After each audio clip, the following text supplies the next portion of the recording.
The landing. In 1954, a race of large-head aliens known as the Greys, which had been orbiting the Earth, landed at Holloman Air Force Base. A basic agreement was reached. This race identified themselves as originating from a planet around a red star in the constellation of Orion, which we called Betelgeuse. They stated that their planet was dying and that at some unknown future time they would no longer be able to survive there. This led to a second landing at Edward Air Force Base. The historical event had been planned in advance, and details of the treaty had been agreed upon. President Eisenhower arranged to be in Palm Springs on vacation. On the appointed day, the president was spirited away to the base, and the excuse was given to the press that he was visiting a dentist. President Eisenhower met with the aliens, and a formal treaty between the alien nation and the United States of America was signed. We then received our first alien ambassador from outer space.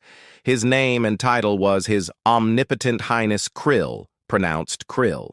You should know that the alien flag is known as the trilateral insignia. It is displayed on their craft and worn on their uniforms. Both of these landings and the second meeting were filmed. The films exist today.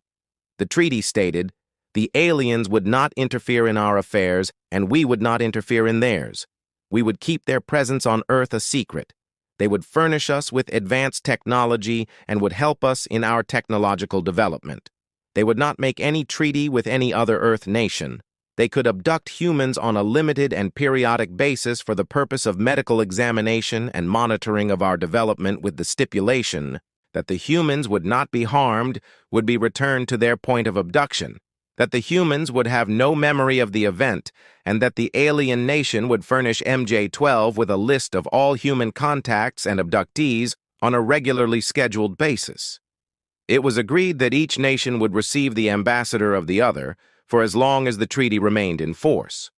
It was further agreed that the alien nation and the United States would exchange 16 personnel each to the other, with the purpose of the Earth, and the human guests would travel to the alien point of origin for a specified period of time, then return, at which point a reverse exchange would be made.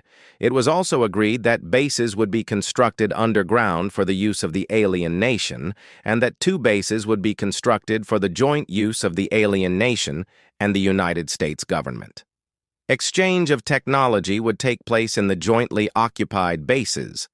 These alien bases would be constructed under Indian reservations in the 4 corners of Utah, Colorado, New Mexico, Arizona, and one would be constructed in Nevada in the area known as S4, located approximately 7 miles south of the western border of Area 51, known as Dreamland.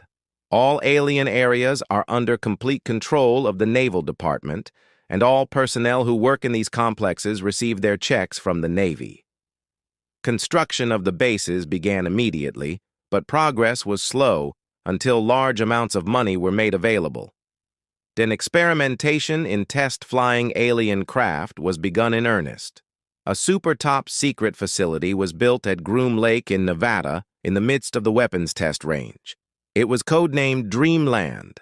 The installation was placed under the Department of the Navy, and clearance of all personnel required Q clearance as well as executive presidential approval.